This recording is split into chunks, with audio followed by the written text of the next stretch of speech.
Hello and welcome to IrishRacing.com's preview of the Grand National Festival meeting at Aintree, of course. Now, punters are well energised after Cheltenham, and it gives me great pleasure to introduce our team to preview the three-day event. We're going to go through all the Grade 1 feature races on each day, culminating in, of course, the Grand National. So joining us as ever are Vincent Finegan from IrishRacing.com, Stephen Harris from Betting Expert, and Ed Quigley, and also joined by now two-time Cheltenham Festival winner Danny Mullins. So Danny, great to have you on board. I'll start with you as well. I mean, how much are you looking forward to Aintree? Yeah, Aintree, you know, it's another one of those big spring festivals. It's full jam-packed with Grade 1 races, and it's fantastic to be a part of it. Lovely stuff. And Ed, from a punting point of view after Cheltenham, how good are you, or how excited are you to get back into the things at Aintree? Yeah, I really enjoy it, Joe. It's tricky in a funny kind of way. It can be harder than Cheltenham because the one thing, 90% of horses are, how should we say, trained for Cheltenham.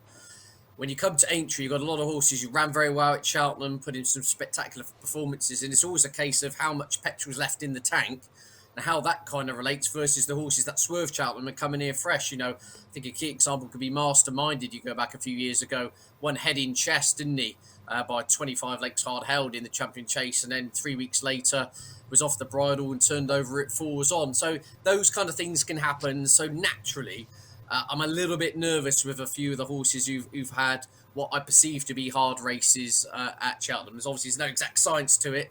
And as they say, the horse will tell you when they've had enough of the season. And unfortunately, that can be when your selection is dropping out the back of the television. But nonetheless, it's 3 days of great racing. I'm really looking forward to it. And Vincent, as well, just to bring you in here, the Irish angle going into Aintree, how are things looking up for the Irish team? Yeah, it's interesting that Willie Mullins is going to swerve a lot of the races with his better Cheltenham horses. He's going to keep them for Punchestown most likely. So what he's saying is that it's too quick a turnaround. That could be the case for a lot of them. We'll wait and see what happens during the week. But there's a lot of horses that did run in Cheltenham, both winners and horses that were placed in some of the major races in Cheltenham will be appearing here during the week. So it'll be interesting to see how they perform, particularly as the likes of Paul Nicholls has avoided Cheltenham with most of his runners. So he's a lot of horses coming here relatively fresh. So it'll be interesting to see how they get on against the ones that are battle hardened from Cheltenham. The other thing of note here is the Aintree Grand National itself. Just looking at it, that Ireland looked to have a really strong hand again this year. 9 of the first 10 last year were Irish trained. Looks like we could be looking at something similar this time, depending on how it all pans out.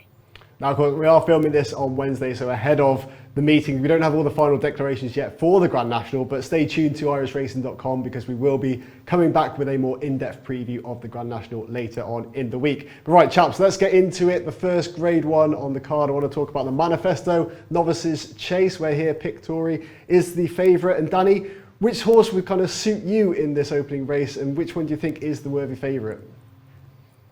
Yeah, I think Pictory is the one I'd like here.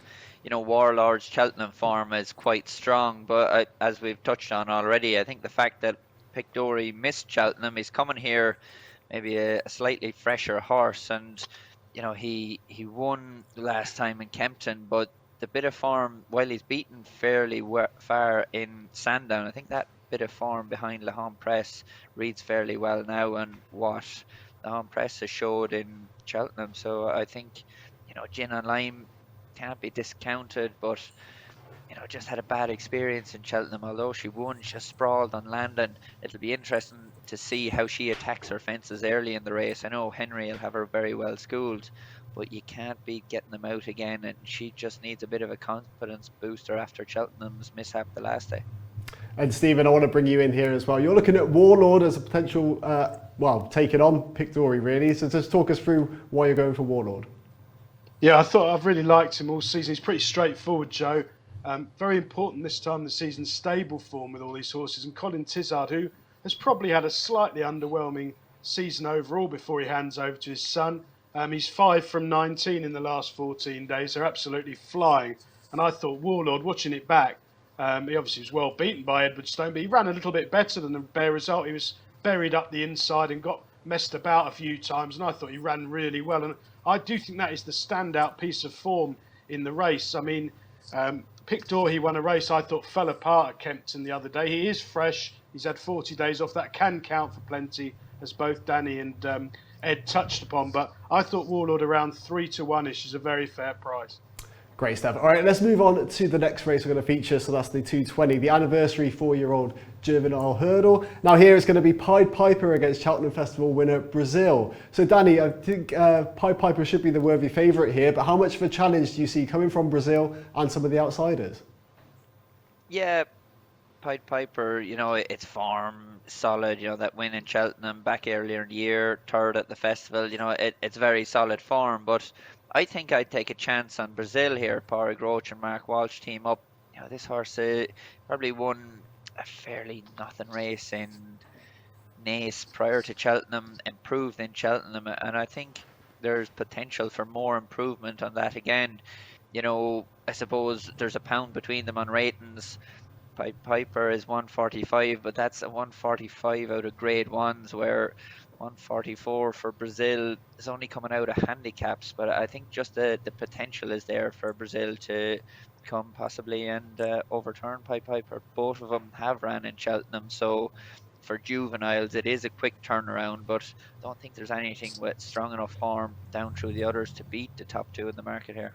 And Vincent, just bring you in as well. I mean, have you got a strong view on this race between Pied Piper and Brazil?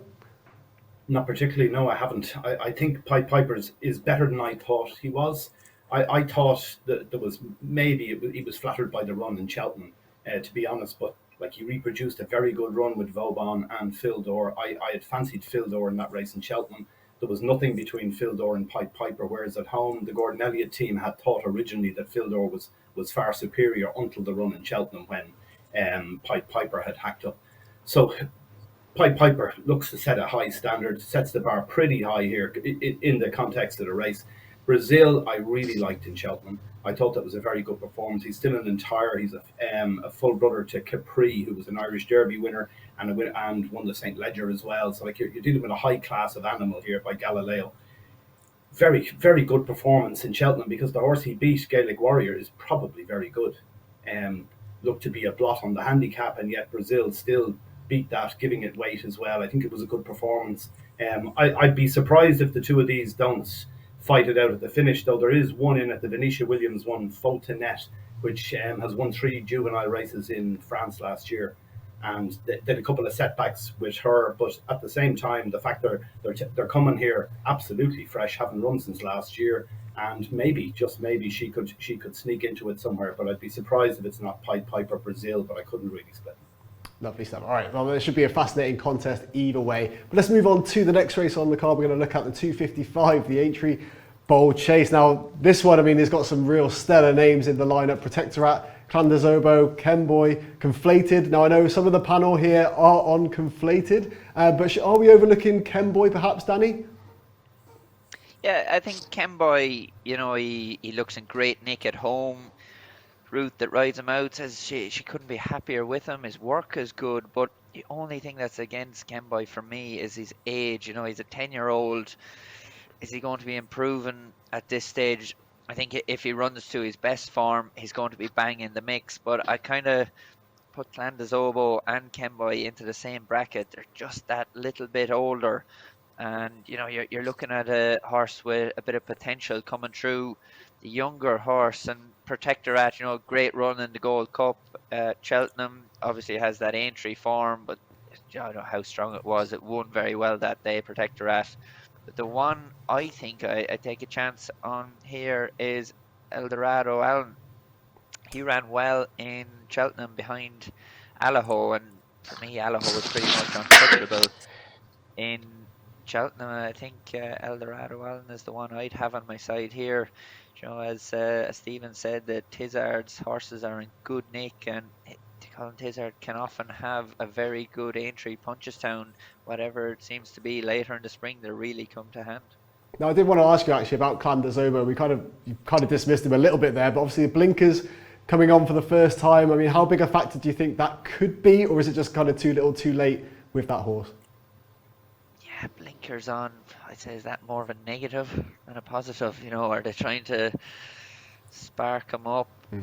He won well in Punchestown last year. You know, had a solid run in Kempton, but probably looked booked for third that day. And maybe that form is strong enough to win a race like this, but I think just age is not on his side. I wouldn't have him in my short list anyway.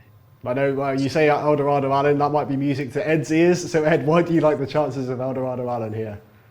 Yeah, for a lot of the reasons Danny's mentioned, in the sense that I think likes of Clanders Oboe, officially rated 168. I'd be shocked if he could run to that level still at his age. Kemboy, I mean, he's won once in 3 years when you look at the facts, and he's 10. I think there's lots in here with big question marks, personally. Protectorat, probably worthy favourite on balance, but again, he had a very hard race in the Gold Cup. It's process of elimination, really. I kind of got it down to conflated in Eldorado Allen, and the preference was for Eldorado Allen because he was 2 points bigger. The yard are going really well, and I do think this return to 3 miles or so. They stepped him up to near on 3 miles when he saw a Royal guy at Newbury. 3 miles on a flat galloping track really appeared to suit him. He's a bold front running jumper. His form's really smart, and in fairness, to finish third behind Allaho in the Ryanair chase back at 2.5 is no mean feat either, is it? And I think the ground will be absolutely spot on for him. That's one thing we haven't touched upon, Joe, is when we looked at the weather at the start of the week, kind of Sunday, Monday, we were expecting, anywhere up to kind of 20, 25 millimetres of rain throughout the course of the meeting. Well, latest weather forecasts suggest it could be only up, 4 or 5 millimetres. So we're looking at good to soft, good ground, kind of blend of those two. The worries of kind of soft or heavy perhaps are going out the window to some extent now. So that will play into Eldorado Allen's strengths as well, especially over 3 miles. Bit of decent ground to be perfect for him. I think 6-1. I think he's rock solid each way, personally. I think there's lots of question marks. There's a lot of horses in here who've had their day. Could get egg on my face here because I think Clanders Oboe actually got turned over, didn't he, by his stablemate in Newbury last year when he was a short price and then came on to win this. But it's just a sign in here that a few of these horses are showing their age, and I do, like Danny, like the younger legs. Well, hopefully you haven't had your day yet, Ed, and hopefully that's a decent each way shout. But bringing Stephen now, looking at the conditions actually, how much will that actually suit Conflated? I think they've actually started watering at Aintree, haven't they, this week? Yeah, I don't think it's going to be anything like as bad as they thought. Maybe good to soft in places by the sound of it. Obviously, you can be made to look a fool with the weather, Joe. We know Cheltenham, we started off on good to firm. It was heavy the next day, and back being good by the Friday. So it was absolutely ridiculous. But hopefully Aintree will be good to soft, perfect ground. I think this is quite a good race to be a punter. It is trappy, but having said that, if we're assuming good to soft, good, Royal Pagala I don't think will be anywhere near quick enough. Bristol Domain needs heavy ground and haydock. Nutswell's not the class, and Itchy Feet can't jump and it's been really disappointing. So there's not that many runners. It's probably a good race to play each way. I mean, I thought about the Gold Cup, really, that Protector had a very hard race and was well beaten. They were all rolling around like drunks on a Friday night behind the winner. I wouldn't be rushing to be with anything bar the winner out of that race in the short term anyway. Clanders Oboe, I thought, was bitterly disappointing off the bridle last time. He is an Aintree horse. Maybe Aintree and a little break will freshen him out, but I sort of half doubt it. I thought Conflated at 9-2 was one of the better bets on the day, to be honest. He's a speed horse. He was given a brilliant ride when he won in Ireland, one run back. He quickened clear at the right time, and you can just see... he ran a blinder at Cheltenham until he fell behind Allaho. I think that's probably the second best horse in the country, Allaho, behind A Plus Tard. So I think the track will suit Conflated. I can just see Davy Russell sitting there cruising. A lovely Aintree jockey riding him with loads of confidence. There's plenty of pace on up front. He'll just be up the inside, cruising round. I think with a clean round of jumping, he'll go really close. Great stuff. All right, that sums up the Aintree Bowl. Let's move on to the Aintree Hurdle now, where Epatante is the favourite at this point. Now, Danny, I want to get your view on her run in the Champion Hurdle behind Honeysuckle. She didn't really have much of a chance to win, but did look pretty good in actually closing out that race. And is she the worthy favourite here? Yeah, I think so. I gave her a big chance in Cheltenham behind Honeysuckle. Made a mistake at the last, but I think the writing was on the wall pretty much before that, and ran with a lot of credit. I'm not really sure 2.5 miles is going to suit her. I just don't see her as a strong stayer. Zana here, an ex-juvenile. I think from what I've seen of him, he looks more of a stayer. Sharjah beat him a couple of times in Ireland, out-sprinting him a couple of times. And I think he has a much better chance of being suited by the 2.5 mile trip. There's probably very little to split them on their Champion Hurdle run.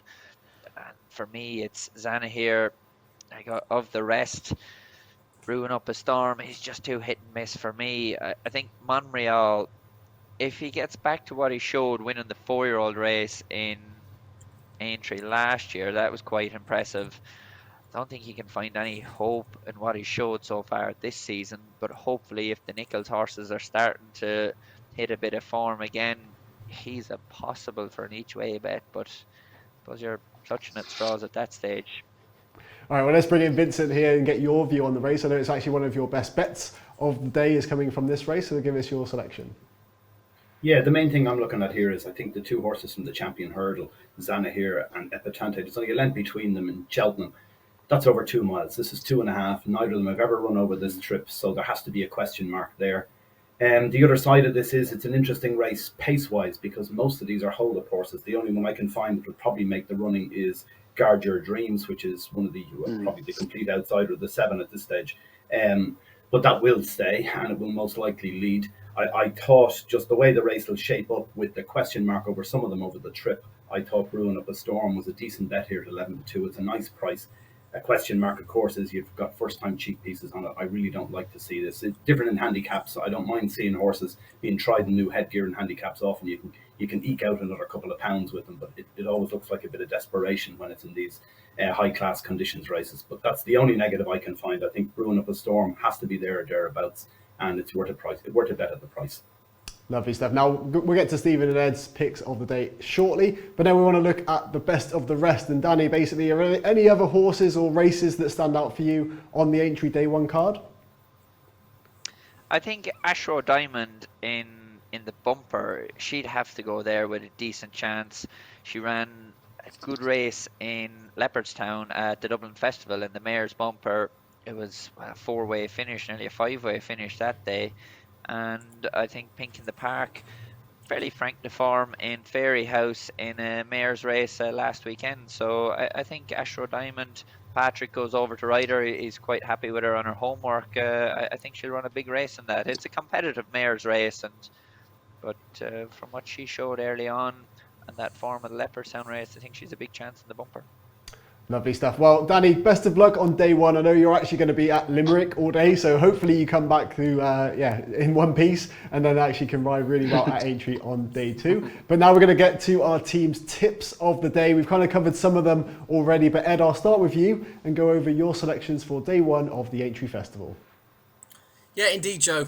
In the opener, in the manifesto, I'm with Warlord on balance. I just think that Edward Stoneark form is really strong, but I think the key to him is the trip.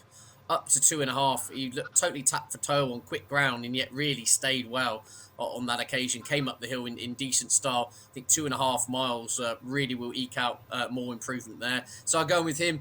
In the bowl, we've touched upon Eldorado Allen. I think he's rock solid each way, kind of 6-1. I got it between him and Conflated. I think there's a load of old busted flushes in there personally, and this is a young, unexposed horse who's a great jumper.